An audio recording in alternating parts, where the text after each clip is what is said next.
I'd just like to take this time to say how excited and how pumped I am to be a part of the Orioles organization. I know that I'm still just high on life right now with this opportunity, and whenever baseball starts back up, I can't wait to get it going.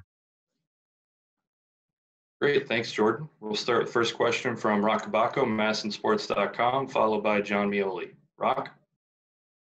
Hey, Jordan, first of all, congratulations. Thank you.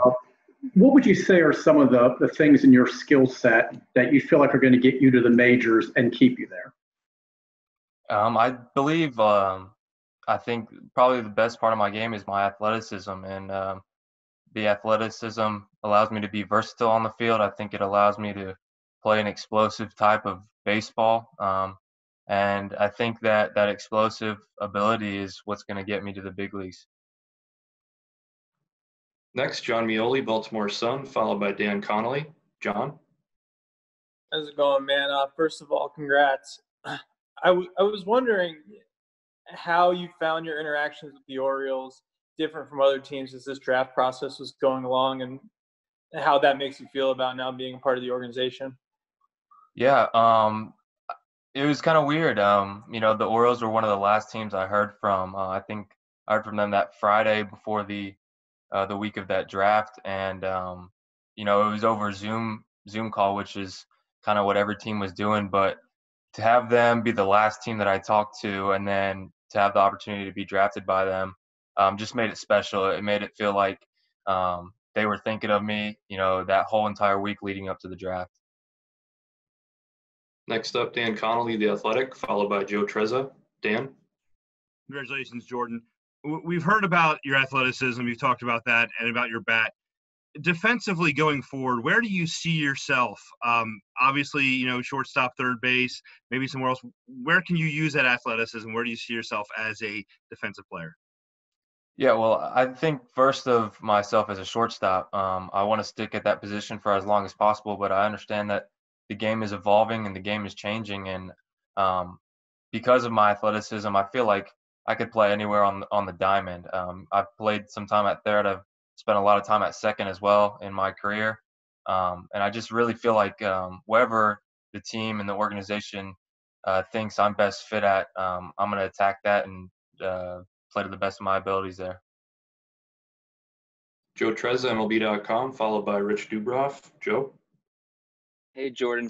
What's it like joining an organization with so much opportunity? This is a team that's in a pretty deep rebuild, and the system is pretty light on middle infield prospects. It seems like there is a chance for you to really make a mark in the system. What is that like? It's super exciting. It makes you feel like you've got a chance to be part of something special. I know that Heston was drafted before me, and then Adley last year. Just being able to have my name up with those two guys and have the ability to or chance to kind of rise to this organization and try to make an impact is something special. Next, Rich Dubroff, BaltimoreBaseball.com, followed by Steve Molesky. Rich? Hey, Jordan, you just mentioned Heston. You played against him. Can you give us a scouting report on him? What he does best? Yeah, don't throw him anything in the zone. The dude can really hit. I got a special opportunity to kind of hang out with him also when we were at the Team USA trials. And he's a special dude, great kid, great teammate. He's going to be a great friend. And he can really hit. He can play defense. I think there's a reason why he was drafted number 2. And I could go all day just saying great things about him. And I think he's just going to back that up with his play and the way he carries himself on and off the field. Next, Steve Molesky, MASNsports.com, followed by Nathan Ruiz. Steve? Hey, Jordan, what did your strong play in the Cape Cod League last summer mean to you, your game, your confidence, everything? It meant the world. I really think that's kind of what propelled me to be in the position that I am today, was my summer in the Cape. It definitely boosted my confidence. It definitely made me realize that I have plenty of ability and talent to kind of take on from here on out. And yeah, it just meant the world. And I was really excited that I had that opportunity, and I was really happy and felt blessed that I could perform on a high level when I was up there. Next up, Nathan Ruiz, Baltimore Sun, followed by David with the San Antonio Express News. Nathan? Hey, Jordan, congrats. Going off that question about the Cape Cod League, you showed a little more power there than you had in your first couple of years at Mississippi State. What do you think allowed that to happen? And do you think we would have seen that translate had you had a whole spring to show it off? No doubt. I think it was just a matter of cleaning up my swing a little bit, staying a little bit more short to the ball and more compact. I think that if we would have had the chance to play out the full spring, I think my power would have definitely shown up more than it had my first 2 years in college. And I was excited to try to showcase that. It's just a shame that we got cut short. Next, David with the San Antonio Express News, followed by Rob Long. David? Congratulations. I wanted to ask you about you and Ace getting selected on the first day. How significant is that for the San Antonio area baseball scene? And when you couple that with Forrest Whitley, Josh Young, Hudson Head, how big is that for this kind of generation of San Antonio area players? I think it's huge. I think it shows a lot of the kids that are playing in this area that, there's a lot of opportunity to grow in the game of baseball and to have a future career. I know that I was in San Antonio just a few weeks ago, and I got to see Josh for the first time in a year, at a batting cage. And I know Forrest Whitley was up there a couple days after I was there throwing a bullpen. So just being in this area, you're going to see a lot of us as professionals, and I think that's just, it kind of gives hope to any kids that are coming up and hoping that they can make a career out of the baseball thing. Next up, Rob Long, 105.7 The Fan, followed by David Murray. Rob? I'll say it again, congratulations to you. I know it's a great honor to be drafted. And I want to piggyback off a question from earlier about the power numbers. Your freshman year with 2 home runs, 11 doubles. Last year, your sophomore year, 6 home runs, 21 doubles. And it looked like your power numbers were increasing.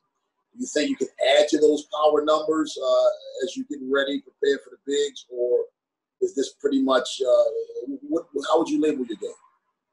I think there's room for improvement. I think my hit tool needs to be a little bit more consistent, and I think that when it does find that consistency and I start to improve upon that and grow in that area, the power numbers are going to show up. I had a lot of double power last year as a sophomore, and I had my times where I was hot and I was hitting balls out of the yard. And I think this spring I was like I said before, I had really improved on being able to hit the ball in the air a little bit more and let that power play. So I think just overall and improving my hit tool and just growing as a player is only going to help me from there.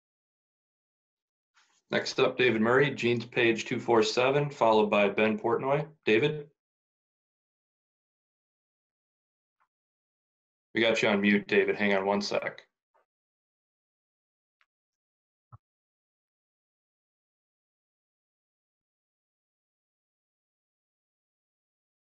How's that? There we go. Okay. Congratulations, Jordan, on being the highest drafted shortstop ever from Mississippi State. You mentioned having the season cut short. What's it like watching the draft and yet knowing after 2 years there you should be in Omaha right now?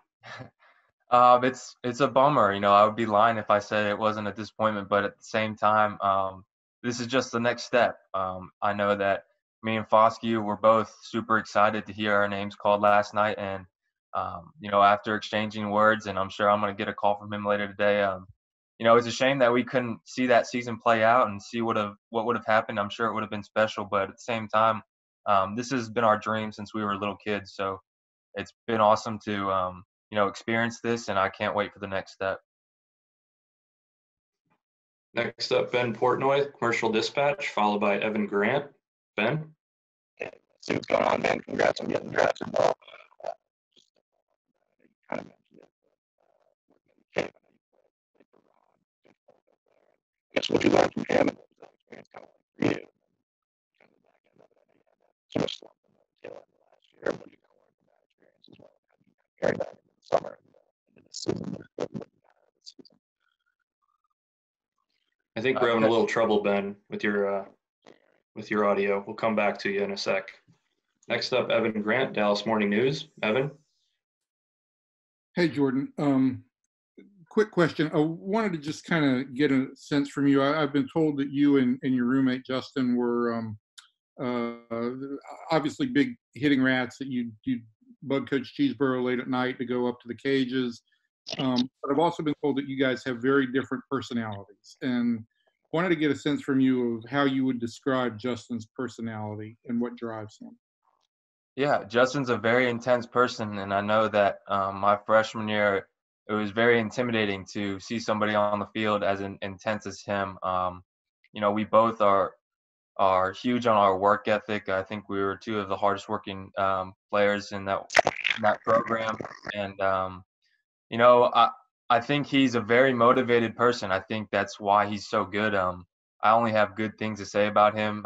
He was my roommate. He's my best friend.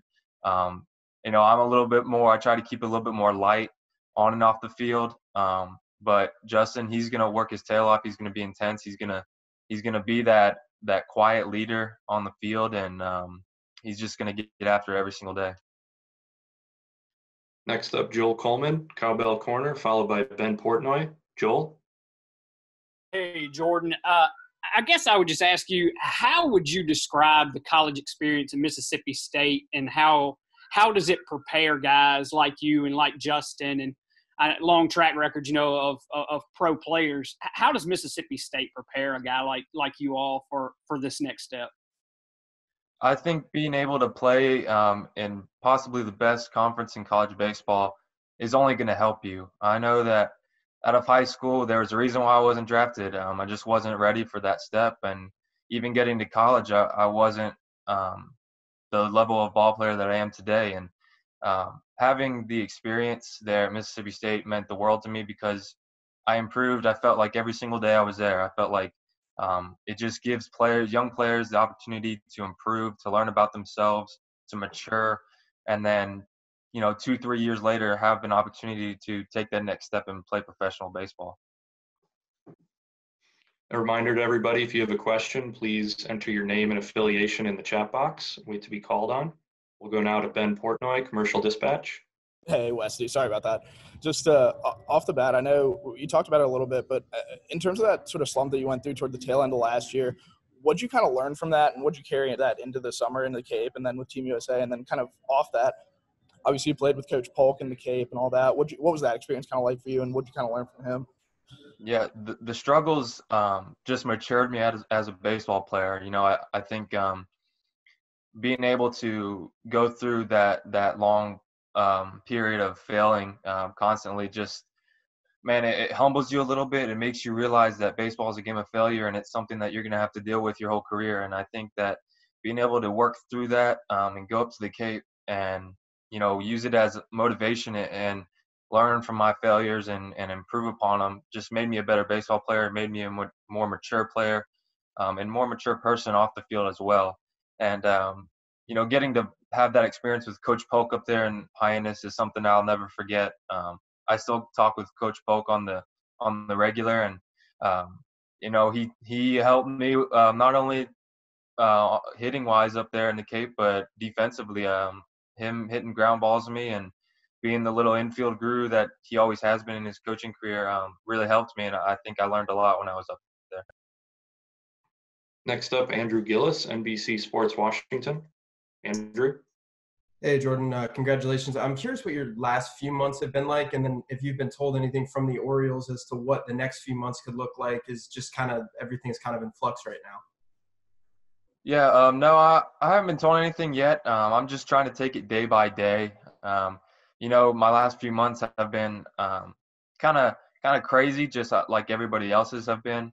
I've moved back home here to New Braunfels, Texas, and I've just been I'm blessed enough to have a cage in my backyard, and we have a shed out back that has enough weight room equipment for me to be able to work out and stay in shape. I've been able to throw with a few teammates of mine, and I've been able to do everything that I need to do to stay in baseball shape. And I know that just trying to stay healthy is the biggest thing for me, and getting ready to take the next step whenever that may be is what I'm looking forward to.